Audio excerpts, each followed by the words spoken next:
It takes us a long time, many of us longer than others, to come up out of the darkness of our feelings of unworthiness, of unlovableness, of allowing that liquidity to happen, of feeling safe to be in the presence of love.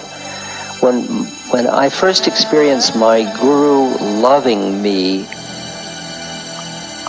my mind kept flickering with the thoughts of, if he only knew. And then I realized that he did know. And he was still loving me. And it took me through the and whatever you are, however you are at this moment, when you can accept that you are lovable, then the fear starts to dissolve. It's allowing your own beauty. It's allowing the beauty of your soul, which is behind your personality. It's behind all that stuff. Just another radiant bit of light, another soul. And I think at this moment, it's nothing violent to do. You just observe the kind of sadness, the feeling of loneliness, the feeling of separateness, the feeling of pain. You just watch it and allow it. And don't get too fierce about it, or don't feel too deprived about it, and don't milk the self-pity of it. You know, just notice that it's just a passing show. It's just another place your mind is grabbing. It's all mind. You realize that. The only thing you're stuck in is not even history. It's just mind. It's a model you have of who you think you are and who you think everybody else is. That's all it is. That's exactly what's causing your suffering at this moment, is your own thought forms. And you're clinging to them and saying, this is real.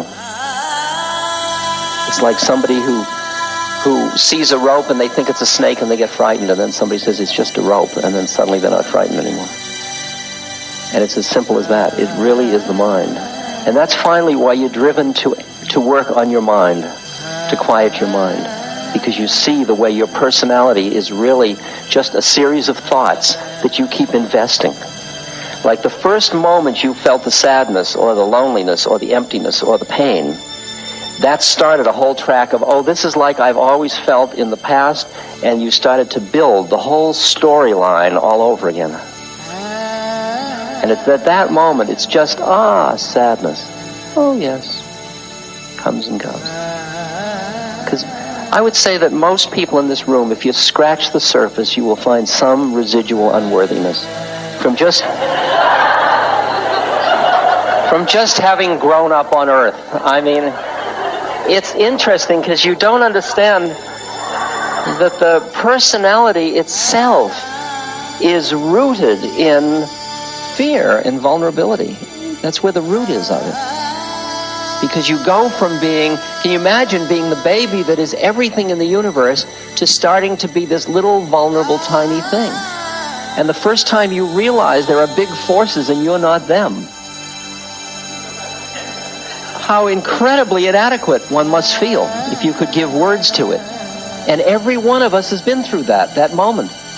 And for most of us, it's buried so deeply, we can never get hold of it.